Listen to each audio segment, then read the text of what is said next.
Love Tonight and Rag and Bone Man with Skin.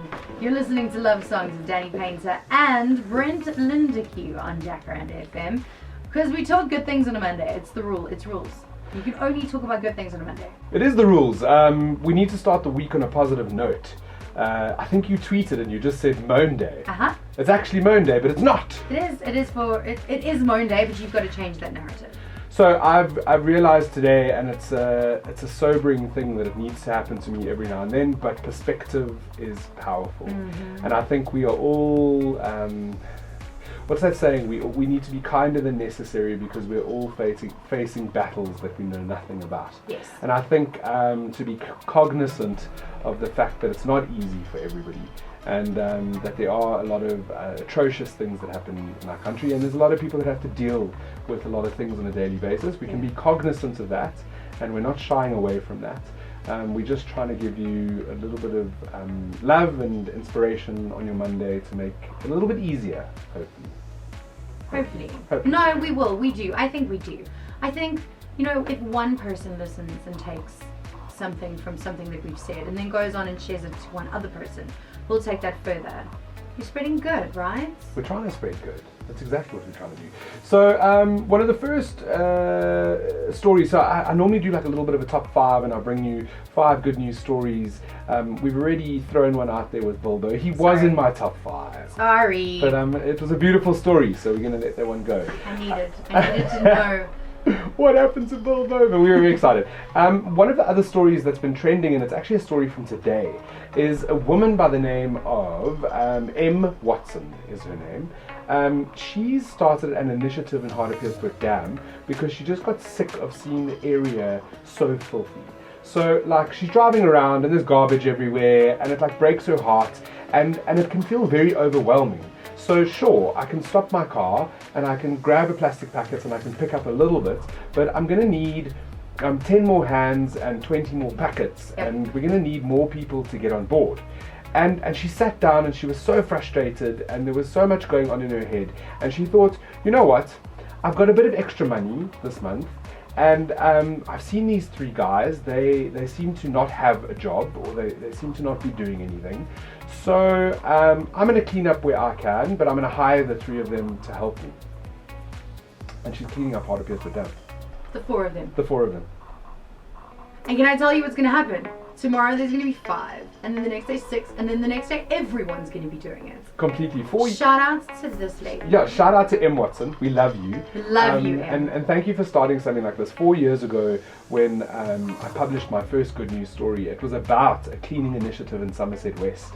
And South Africans were inspired by it because all of a sudden they realized that it might be such a big task to look around and see the rubbish, but also if one person is able to do something, then 2 people are, and maybe 3 people, and 4 people.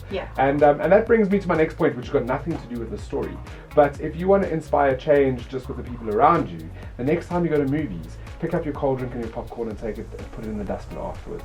It'll start a whole realization that we need to keep everywhere clean, not just where people clean up for us. Yes. So that's another one. So that's story number 1. Story number 2 is a beautiful story that went viral last week about a gentleman. It's totally anonymous, and it's just been trending. It's a photo of him standing in a dirt road, and he wrote this story about how he never told his children what his job was. Yes. But he was a labourer. He was a cleaner. So for whatever office or corporate or whatever he did, he cleaned. And he never told his kids because he never wanted them to look at him in a different light.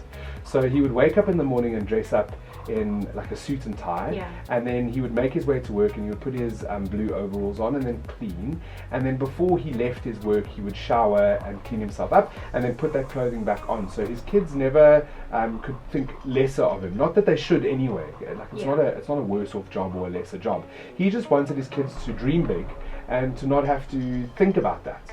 And he managed to put his kids through school and through varsity and paid for everything. And then the day before he had to pay for his daughter's last sort of university fees, he didn't have enough money for his fees. He didn't have enough money to get to that point. And he couldn't go to work because he was sick. And he was just really feeling terrible about life. He felt heartbroken, and he felt like he'd failed his kids. And in the text, he says he believes that he was poor, and he could do nothing. He had no choice because he was poor. And a couple of days later, he went to work, and he was down, and he was still feeling these feelings. And his workmates came to him and said to him, like, "What's going on? Speak to us. We are your brothers and sisters. Let us know what's going on." And he said to them, "I can't pay for my child's varsity's last fees. She's not going to get her certificate. We know how it works." And they went, "We'll give you the money. Like, we'll help you out." And they all gave him the money, and that made him realize that he needed to stop being ashamed of what he did. And that he was providing a great service, and he had this great family around him. And he took his kids to go meet his colleagues for the first time. It's a beautiful story. I love just everybody story. coming full circle. I love the story. Yeah, and now his daughters are all incredibly successful. They've all got like good jobs, lawyers, doctors, all sorts of good things. All sorts of good things. And that's where we ended. On the good things note. I love that. You know, you do that all the time. I don't know if you watch Family Guy. There was an episode of Family Guy where Peter was watching movies, and he would always look for the title of the movie in the movie. Like the actors would be like, they'd say, they're only good things, and then he would shout, "Oh, there it is." I do it all the time. Yes, but I'm going to start saying, "Ah, there it is." There it is.